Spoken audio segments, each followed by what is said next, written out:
No sé si se alcanza a escuchar, pero ahora mismo el viento en el lugar donde estoy, desde que llegué a este lugar, está soplando.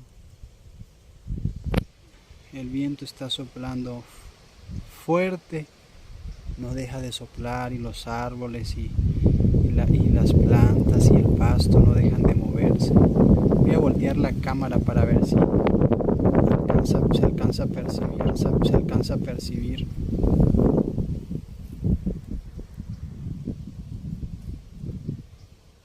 No deja de moverse los árboles.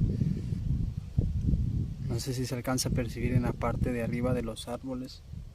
Se mueven con el viento. Y se alcanza a escuchar y a percibir el sonido del viento.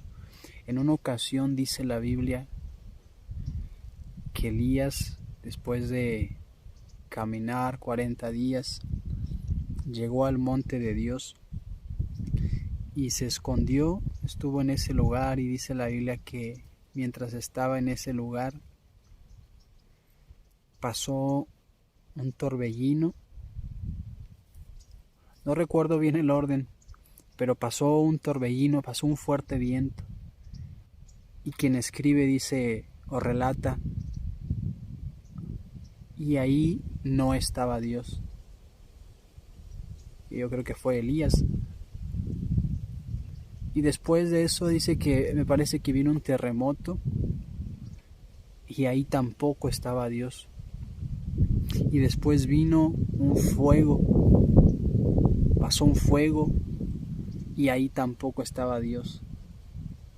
Y después de esas tres cosas está, me parece que en el libro de Primera de Reyes, capítulo 17 por ahí, 18. Y después de eso vino un silbo apacible. Y cuando Elías lo escuchó, se cubrió, se postró. Y él sabía que en ese momento, cuando ese silbo apacible vino, ahí estaba Dios. Ese hombre era tan sensible a la voz de Dios que podía haber una manifestación poderosa y él podía reconocer si Dios estaba ahí o no estaba ahí, si Dios estaba hablando o no estaba hablando. Debe de levantarse una generación de hombres y mujeres que seamos tan sensibles a Dios, que sin importar la manifestación que pueda moverse o las cosas que podamos ver, seamos capaces de discernir y de conocer la voz de Dios, y si Dios está en el asunto o no está en el asunto. Cuando Moisés fue a enfrentar al faraón, una de las demostraciones de poder que Dios le dio a Moisés era que aventara su vara y se iba a convertir en serpiente. Pero también los magos de Faraón hicieron eso, exactamente lo mismo. La diferencia fue que la serpiente o la vara de Moisés se comió a las del Faraón.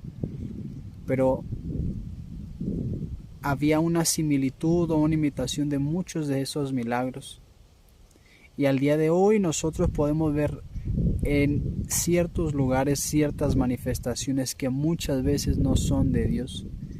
Y debemos de ser tan sensibles a Dios que seamos capaces de desarrollar ese discernimiento, esa percepción para conocer si Dios está en el asunto o no está en el asunto.